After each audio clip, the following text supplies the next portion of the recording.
War. What is it good for? Absolutely nothing?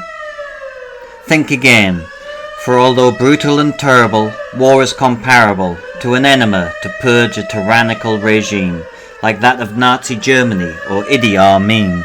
Without war we'd never witness the liberation of the oppressed, the flourishing of economies, technological progress. Florence Nightingale improved nutrition and sanitation, diarrhea in the Crimea and poor ventilation. Before hygiene, war can be seen in handy medical advances, like mustard gas in World War I and the treatment of blood cancers.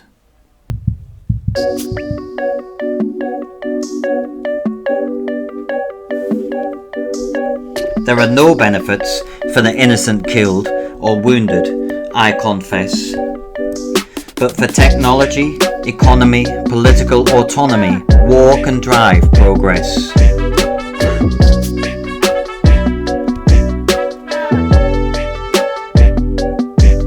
Now the 8th century was famous for its battles, the Battle of Tours, Roncesvalles, Viking raids and Talas, but it started with the Word of God and His 12 Apostles, recorded in the manuscript, the Lindisfarne Gospels. 130 calf skins were used in its making, and the manuscript, written by hand, was such an undertaking, for it was written and illuminated by just one monk, honestly, in 715 in the northeast of England, in a monastery.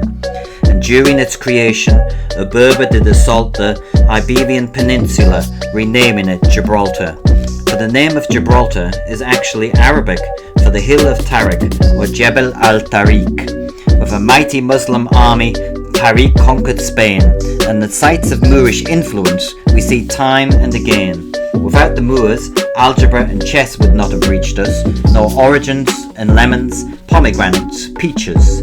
They brought flamenco, paella and the zero to Iberia, and established universities in Toledo and Almeria. Gaze amazed at Alhambra, and you may conjecture it's foolish to rubbish Moorish architecture.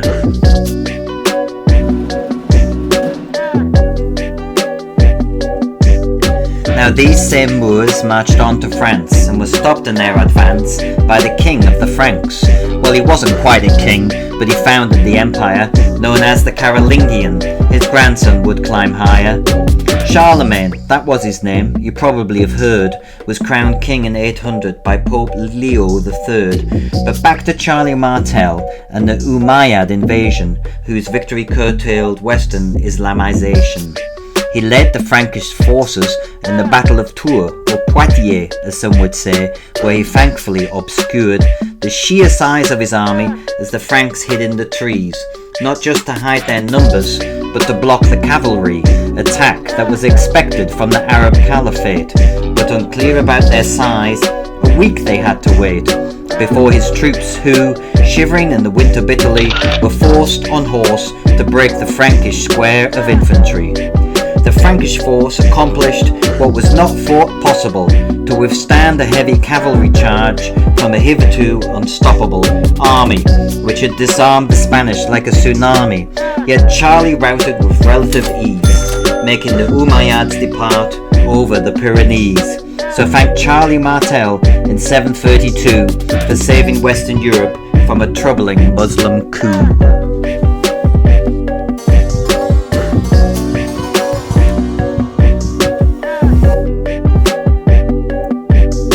Prevented from extending west, the Umayyads fled east, to Kyrgyzstan at least, but I don't want to misstate you, this was 20 years later.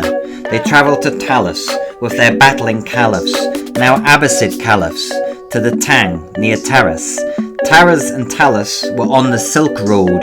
They were picturing the gold a victory would behold, to own and control the road of paper making, and horses, gems, spice and silk on tap were awaiting.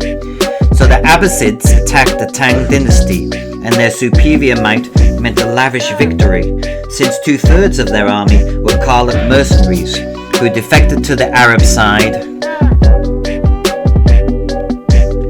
resulting in a genocide, which some sources assess as 20,000 prisoners and 50,000 deaths.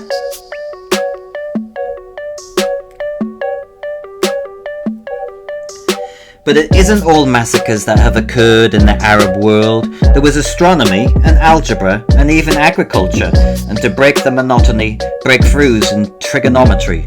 A cunning, cultured caliph by the name of Al-Rashid sent a jewel-encrusted jug to Charlemagne, it is believed, to cement alliances between the Franks and Abbasids, and had translations made from ancient texts to Arabic, made Baghdad the seat of learning with its decadent delights, and his stories are retold in the 1001 Nights.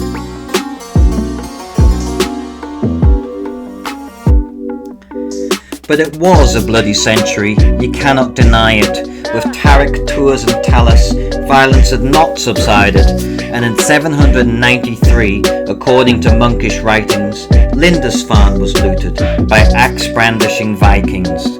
Monks were slaughtered, St. Cuthbert's shrine was pillaged. Even then, there were no two-horned helmets worn by these heathen men. Never before has such terror appeared, Alcuin did complain.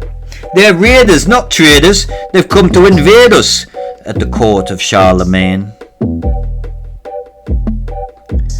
For Charlemagne, or Charles the Great, was great at getting things done, be it battling Muslims, hunting customs, or doubling his kingdom. He conquered the Lombards of Italy and the Saxons of northern Germany, but against their longships there was little he could do.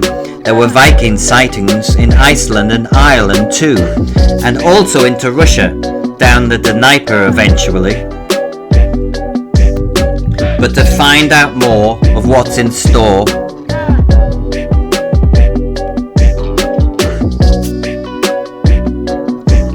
let's enter the 9th century.